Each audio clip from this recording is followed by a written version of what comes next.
Welcome, everyone. We're excited to have you here for our Lunch and Learn today with Charlie Health. I'm very excited to have Mindy tell you a little bit more about the services that Charlie Health offers, especially for their neurodiverse clients. Mindy, take it away. All right. Hello, everybody.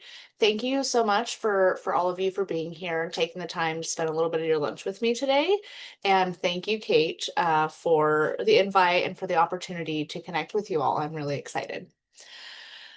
So before I dive in, just to give a little bit of an intro about myself here, my name is Mindy. I work as an clinical outreach manager for Charlie Health. I am located here in Tucson, Arizona. However, I do cover all of southern Arizona, so all the rural areas from here all the way to the border. Today, we're going to dive in on about what Charlie Health is and some of the resources that we have to offer to the community. So yes, let me just go ahead and dive right in here. Charlie Health's mission is connecting the world to life-saving behavioral health treatment. And the way in which we are living up to that mission and creating a space to be able to accomplish that is in the way of our virtual behavioral health services. Oh, next slide, please. I don't know if I'm able to move it.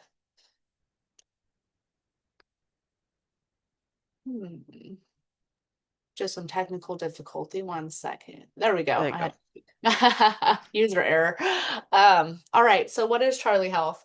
Charlie Health is a fully virtual intensive outpatient program. I don't know if you guys are familiar with an IOP, but I will explain a little bit about what that is. So an IOP is basically a supercharged form of therapy for individuals needing more than weekly therapy where that's just not quite enough. We are a good step up from that. At Charlie Health's program itself is a 9 to 12 week program. On average, about 11 hours a week of therapy services, and that is a combined with group therapy, individual, family therapy, and also psychiatric services. So, I want to start by diving into a couple client scenarios here to kind of paint the picture of their path with their behavioral health journey. So on the left here, we have Nia, who is 12 years old. She was recently found self-harming by her mother. As a result of that, she was taken to the emergency room where she's ended up twice before. She waited for 20 hours to even be seen and really get the care and to be assessed that she needed. It was a really scary experience for her. I mean, I think we all can agree going to the emergency room in general is quite an experience, but sitting there after a mental health crisis and having to wait for 20 hours in a waiting room, I mean, that in itself is a traumatic experience, right? A little bit about her personal side, though. She loves sketching and she loves to go to art club. So that kind of paints the picture of Naya's lived experience, right? Over on the other side here, we see Sammy, who 17 years old, a little bit older, right? He has been experiencing severe panic attacks. He has been coping with marijuana, says the only thing that's really helping him out right now is smoking weed. Went to a therapist and she simply told him to just stop smoking weed. That didn't help. His favorite thing to do in his free time is basketball. So that paints a picture of a little bit about each of them, their scenarios, their conditions, and kind of what they're going through right now. With a traditional IOP or traditional therapy environment, this is some of the barriers that we might run into. So in this setting, we see Sammy was placed in the same group as Nia, who we agree, right, had both very, very different lived experiences and backgrounds on how they ended up here. But they're also placed in groups with people who are adult, 19 years old, and then maybe there's some younger folks, 14 in there. And you can see across the board here, everybody's there for a different reason, right? But here's some of the things that they're facing that I think a lot of people face in the healthcare world when they're looking for resources to really get help and start making progress. We see wait lists. I mean, Nia herself, she's already experienced that 20-hour waiting period at the emergency room. And then maybe she waited on a whole nother wait list just to get into this therapy, right? This is a very uncomfortable setting because all of these people very different backgrounds. They don't know each other. They may not be able to relate to one another, and that in itself can create a really static environment where it doesn't really feel so safe to open up. These individuals also are definitely going to experience a increased sense of loneliness. Whatever loneliness they're already feeling, imagine going into a group and sitting down next to somebody and you're thinking, I want to come here to heal and open up and really work on things. But then you're placed in this environment where it's just not so easy to relate to one another. A little bit about my own experience with mental health care and my own journey. I have ended up in this situation before where, I was a teen. I ended up going to group therapy. I was in person, but everybody in that group that I was sitting near or with, they were all very different from me. Nobody was there for the same reason that I was there, and I just did not feel like I was in a safe space to open up or to be vulnerable, and I wasn't. So by the time that treatment ended, all I really was able to do was just build up a bigger, taller wall and just guard myself more because I surely wasn't comfortable opening up to strangers, let alone strangers that were so much older or so much younger than me. Um, that and the fact I was going to groups with individuals that I could recognize from school. So it was a really uncomfortable environment for me. Um, Again, with inflexible scheduling. So I had to put a pause on school to go get treatment. And that in itself was really just dysfunctional. I had so much to catch up on. I had so much to explain to everybody. And it just really created a more, like I said, lonely sense of loneliness that just didn't help. The curriculum's not specialized. So you see everybody in this group is all there for a different reason.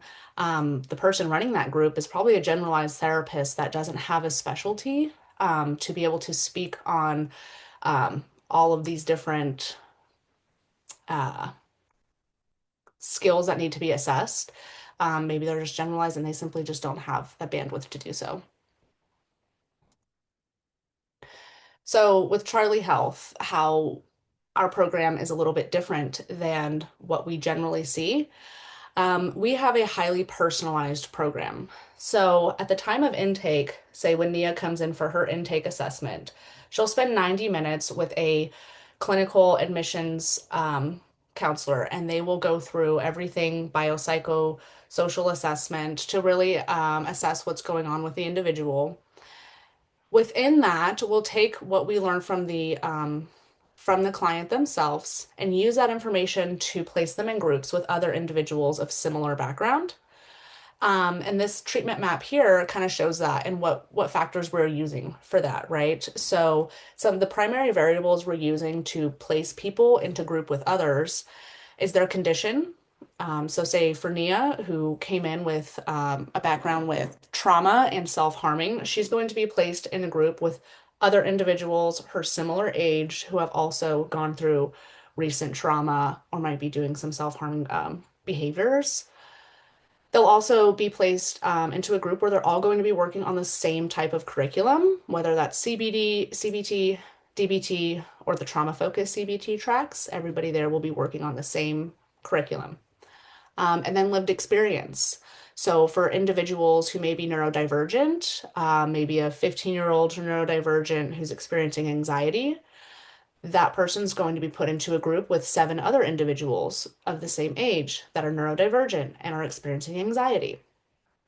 Our group sizes cap in eight individuals in group size to make sure that there is that space for that intimate space for people to really connect and open up with one another. Versus other group therapy settings where there might be up to 20 people in that group, and all people that maybe don't come to that same group every week. These group therapies, it's the same set of people every week, 8 in size, and you kind of grow with those individuals when throughout the program. So here's kind of what the track would look like for an individual who's interested in Charlie Health. So from referral to first group therapy session, this is what a timeline would look like. On the top, we see Nia's timeline. So she was in the emergency room, as we recall, right? So maybe from there, a discharge planner at the hospital mentions Charlie Health to the client, and they say, "Yes, I'd like to sign up for services." So from there, they would call us. maybe call me specifically. I would get on the phone, talk through any questions, and connect them to an admissions counselor, get them scheduled that day. In Nia's case, is this was happened very immediately. Maybe at the time where she was in the hospital, she calls Charlie Health, connects to admissions, maybe even does her intake that day while she's still in the hospital. So that way, by the time she discharges and goes home that night, she's able to sign into group maybe at 6 p.m. and start services.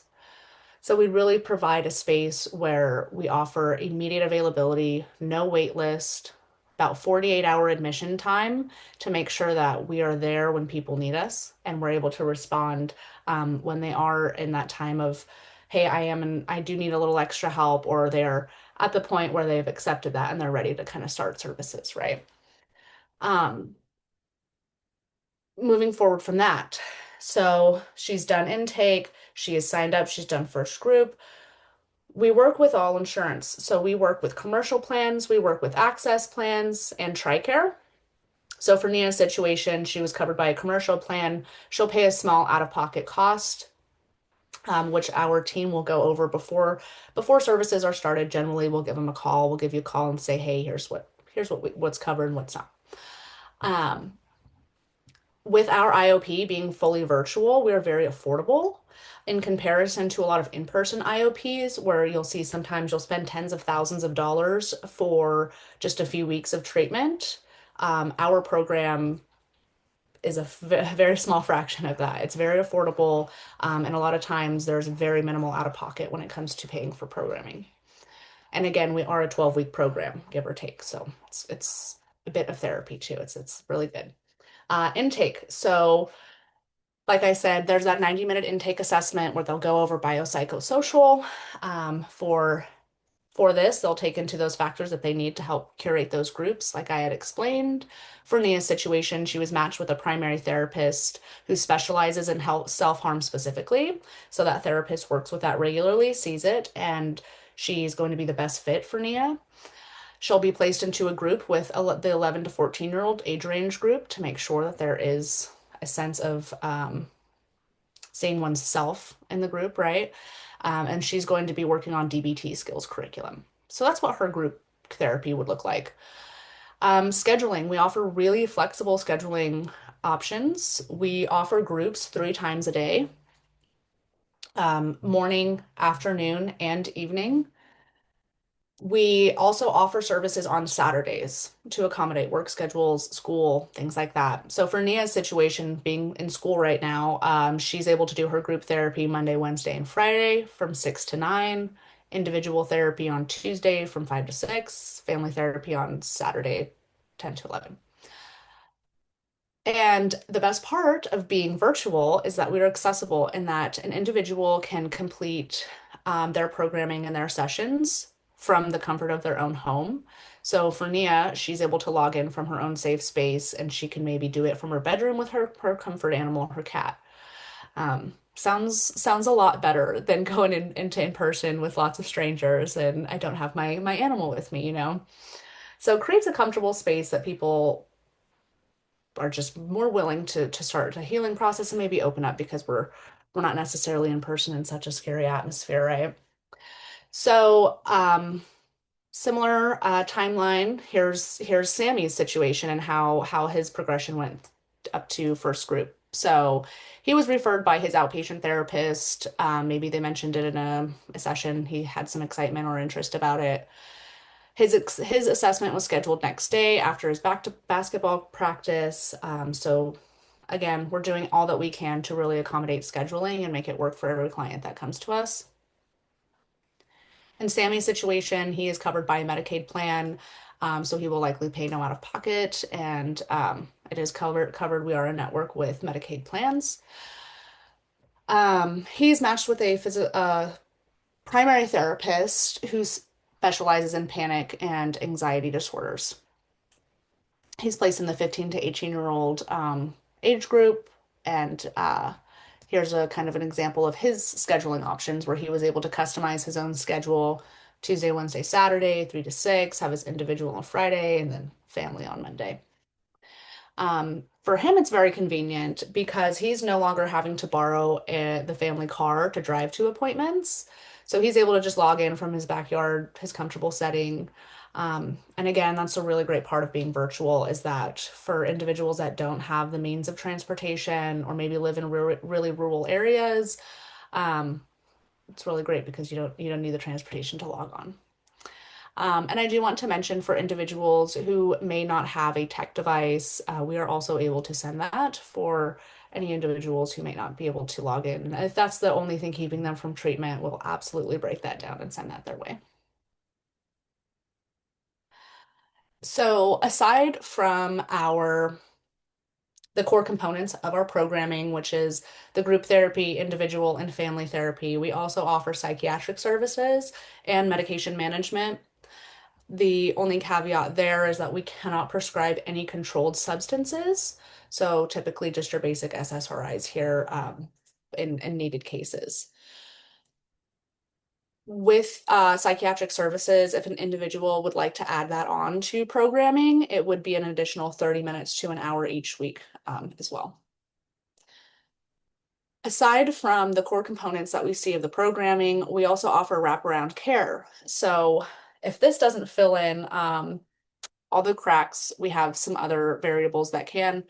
One of them being our 24/7 crisis line. This is a specific crisis line for Charlie Health clients, and it is ran by clinicians on the other line who, if there's a crisis going on, whether it's group or outside of group, an individual can call that line and we'll help them work through whatever might be going on, maybe send services to them, whatever it might be, whatever the situation is. In addition, we also have our discharge planners. So once it comes time completion of the program for an individual, say they're at their 12 weeks, everything's good, they're going to wrap up services. We have a whole planning team that will make sure that upon finishing the program, they will be set up with a local therapist or a local health and whatever it might be, or maybe if they were previously established, we'll work to make sure they're reconnected back into the community with those providers if necessary. That way they're not left with no resources when it comes time to finishing up and hands clean with Charlie Health and trying something different, right? Charlie Cares, we also offer Charlie Cares, which is an end-to-end communication platform for our providers where they can communicate to local providers out in the community if necessary, just to keep a seamless communication going about a client if necessary. We also have care coaches for clients going through our program. So for individuals, say maybe it's not quite a crisis where they need to call the crisis line. Maybe they're just looking for a little bit extra support and a little bit of just somebody to talk to. Maybe they need to vent, go over something that recently happened in the week, and they weren't able to talk about it in therapy or wasn't time for therapy. They can reach out to a care coach who is like a mentor who can offer some guidance, things like that. Another really cool part of our program is our family support groups. We offer free family support groups for loved ones of clients that are going through treatment. I will dive into that in the next slide. It'll show a few examples of some of the groups that we have. And then we also offer free alumni groups for individuals who complete programming, but they still want to stay connected and they're, committed to fostering long-term healing with their community. We have a platform for all alumni who have completed the program so they can kind of still keep that group of people with them. Here's some of the family support groups that I had just mentioned. So we know and understand that family involvement in a loved one's treatment is the leading indicator of positive clinical outcomes. So that's why we offer that extra hour of family therapy each week to an individual. But in addition, we also have all of these support groups to help the family also work through the program as well while their loved one is doing it too. So we offer 20+ free family support groups a week. These are designed for parents, guardians, siblings, spouses, friends, loved ones, really anybody who is wanting to be involved with a client's programming. We also offer them in Spanish as well. Here's some examples of what some of those groups are. We have one for Neurodiversity 101 for families. We have Understanding Loss, which is a grief support group, sibling support, self-care Saturdays for parents. We also offer free community support groups. So for people who aren't involved with the program right now, but maybe just need a little extra support, we also have that too.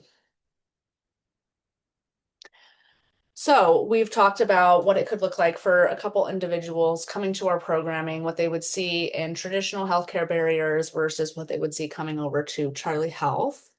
Now I want to show you some of the results. So at Charlie Health, we spend a lot of time making sure that we are understanding our clients and adapting to the feedback in which they give. So we spend time doing surveys. We do check-ins at every session. At the end of every session, a client can rate how it went. They can rate their therapist and how the progress is going. And with that information, we'll build outcomes reports to see kind of where we are as far as our effectiveness with the program. So at intake, a lot of the population that we're seeing, these are some of the stats that we see with a lot of the clients that come our way. 73% of individuals have a moderate or severe depression at the time of intake. 64% of clients have a moderate or severe anxiety at intake. 45% of clients have attempted suicide once in their life. 35% of clients have engaged in self-harm in the 30 days leading up to their treatment at Charlie Health.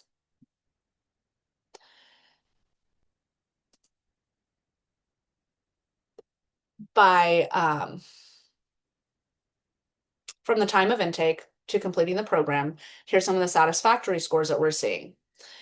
We see 91% of clients would recommend Charlie Health to a friend or loved one. We see that 92% of parents and caregivers would recommend Charlie Health. We see 96% of clients and families were satisfied with their primary therapist. In addition to those satisfactory scores that we are taking, the way in which we are measuring at intake versus at discharge, we use PHQ-9s, GAD-7s. We use a few variable different scales to measure anxieties, depression, or whatever condition it might be that they're coming in with. So that's kind of the way that we are tracking that. And then how we're developing our outcomes reports, which we're able to share with providers to kind of just show a little bit about the effectiveness of the program and to open up a space to get feedback and then adapt our program to be better. We also, we have specialized programming. One of the specialized programmings, as I mentioned, was for the neurodivergence track. Those specialized programs we didn't always have. When we started back in 2019, we were only able to help a small range of age group of people. It took a lot of work to roll out to 43 total states in the US. But really throughout our programming, what we've learned by getting and doing the feedback and those surveys, when there's a demand for something, we want to respond and create a space for that. So that is exactly how our neurodivergence programming came about. That's exactly how our male trauma cohort came about, and our maternal mental health is we saw a need for it in the community, so we created a space and a program for it. So that's just a little bit about Charlie Health and how, where we've started and how we've evolved since. If you know of a loved one or yourself or anybody who could benefit from services of Charlie Health, there's a few ways you could reach out. We are a self-directed referring, so we don't require a referral to come from a provider. Anybody can pick up the phone and call that 900 number. That's our admission line. You could also send an email to that email listed or visit our website, which will also have a way to sign up as well. Being that I am an outreach manager here in Tucson and I cover Southern Arizona, I am also always happy to have conversation, answer any questions. So if you call my cell phone directly, which I'll share my information, you could always call my work line and I will gladly sit and talk, connect you to admissions right then and there, and get services going for you. Also, if Charlie Health is not a good fit and you might be just looking for other resources, or just having trouble finding them in the community, I am always happy to talk through that as well because I keep a Rolodex in my head and on like three different planners of different resources in the community. So when Charlie Health might not work or might not be a best fit, I have somewhere else to redirect you to because we always want to make sure we're not just saying no and we're directing them to the help that they need, right? Um, so I'm gonna stop talking, give myself a breath. Thank you all again, but I want to open the floor for any questions that might have come up um, throughout the presentation.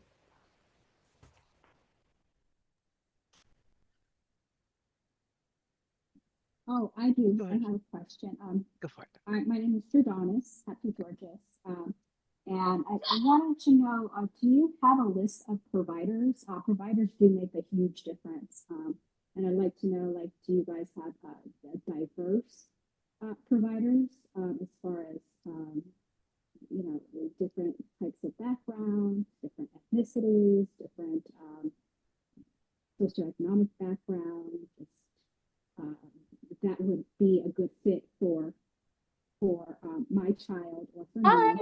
Um, so just wanted to know like what providers do you have available because um, obviously it just makes a big difference to make sure that the provider has compassion, empathy, and minimal unconscious bias.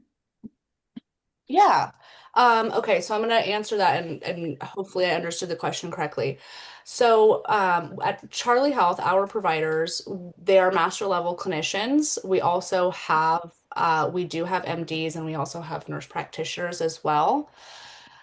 So the individual therapist that a client would be assigned to, that therapist is going to be master level or above, and they are going to be the ones who specialize in certain areas.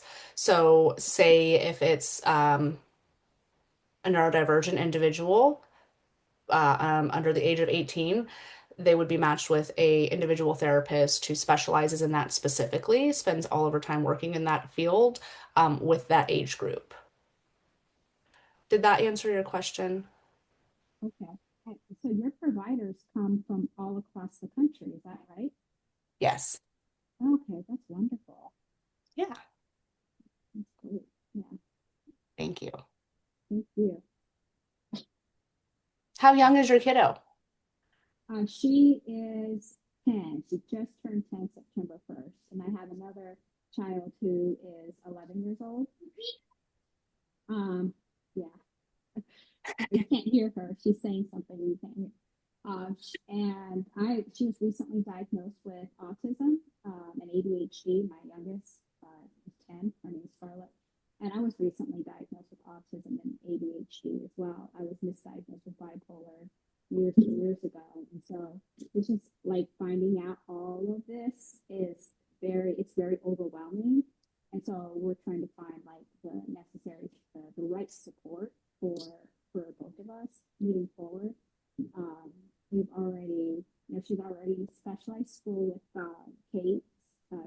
Kate's daughter goes to the same school, and it's wonderful. She's improved so much since starting this new school, um, and really just needing like additional like support, maybe like emotional support and more just someone to, that she can talk to, that I can talk to, that understands neurodivergency. Um, and, and family, exactly, and family therapy. That's a huge thing for me as well, is making sure that I can talk to a therapist who can navigate the complexities of separation. And, I'd like to know if like my oldest daughter, she, Peter pants. She has Peter pants. She has mild depression because of the separation. So she would actually maybe qualify for a therapist as well, or a family therapist for all of us. Yeah, absolutely. Yeah, I could share my information. And I think even just to start, we have those free support groups. That could be a good starting point to kind of get that extra just kind of support that you were talking about, peer support type. Well, this is boring. I'm gonna leave. Can you hear her? Yeah. Heard that one. I thought that. Oh Hey. boy, okay. She's I just didn't need that. Yeah, the free supports, that free support group, that would be great. She has, Scarlett has Alltech, and then she has private insurance as well through an employer. So hopefully this will be covered. What is like the do you know like what the average cost of it for like a session, like individual sessions for like CBT or so the program itself is all of those therapies. So it's a combination of the group, the individual, and the family therapy. So we don't have like we couldn't just do like treat a client for just like once a week therapy services. We are only the IOP program itself. So when somebody comes in, they are dedicating at least 10 hours a week of therapy services. If that makes sense. okay. So they go through group, individual, and family therapy. Oh, okay. That would be great. Yes, it's kind of like I like to describe it as like a supercharged form of therapy or like therapy boot camp almost because they're checking in almost every day of the week to do a type of therapy for the 9 to 12 weeks of the program. And then to answer your question around cost, I can say so for if it were a self-pay situation, total cost of the program, I think it becomes around 9,000. I know it's less than 10,000. So for if self-pay, that's around the price it comes in. And that's for one. So for one individual for a year. For 12 9,000. Sorry. for 12 weeks. The program's 12. 12. Okay. Charlie Health is more is an intensive type of program. If you're looking for like just regular weekly therapy and or support groups or anything else like that, I'll put my information in the chat. You can give me a call. I have lists of therapists and we have peer support groups and all kinds of stuff like that too. So I can talk you through it and figure out what exactly we can connect you to. Okay, thank you, Kate. That's Yeah. good. Yeah, that is intense. 12 weeks and 10 hours a week. Yeah, it's a lot of it's for if somebody's having like an acute crisis or really struggling to get them back on track. Is that right, Mindy? Yeah, you're the guy. Thank you. Yeah, any of us could be going through that at one point. At one point in time, I was probably needed that definitely. Yeah. But I'm glad that it's available because crises happen all too often. So, thanks for clarifying the intensity of the therapy. But I'll reach out to you, Kate. Thank you. All right, awesome. Look forward to it. Thank you for offering, but I don't really talk about my feelings. That's valid. It's hard to do. I'm being nice. I'm really being right. I'm being really nice compared to I did in the other school. I love it. Bye. Bye-bye. Being alone sound. Thank you, guys.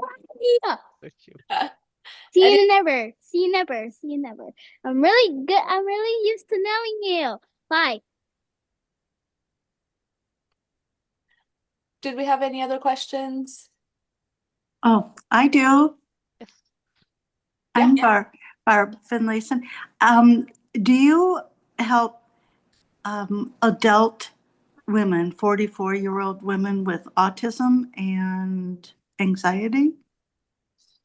Yes. So our age range is 8 all the way up to 64. Okay. For autism, we generally could only work with level 1 and 2 because of the attention span. Kind of being able to sit for 3-hour time blocks in the group therapy, we got to make sure that it's effective for the individual and it's not just becoming like a okay, I've got to sit here for this long to check the box kind of thing. So depending on that and then their ability to engage with the program through a screen, it kind of comes down to that. Okay. Thank you. Absolutely.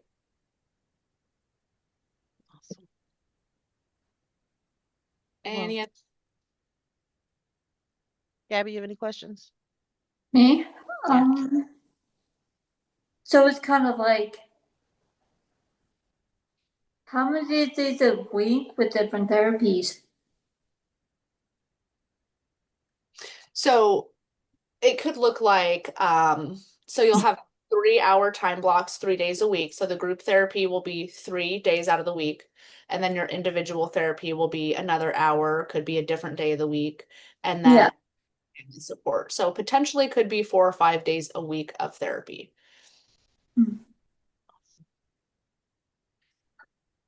Awesome. Well, thank you everybody for joining us. I will send out this the recording of this and Mindy's information to you guys. So if you need to reach out, then you can. And we're always here if you have any other questions, info@as-az.org. And thank you all for joining us. Thank you.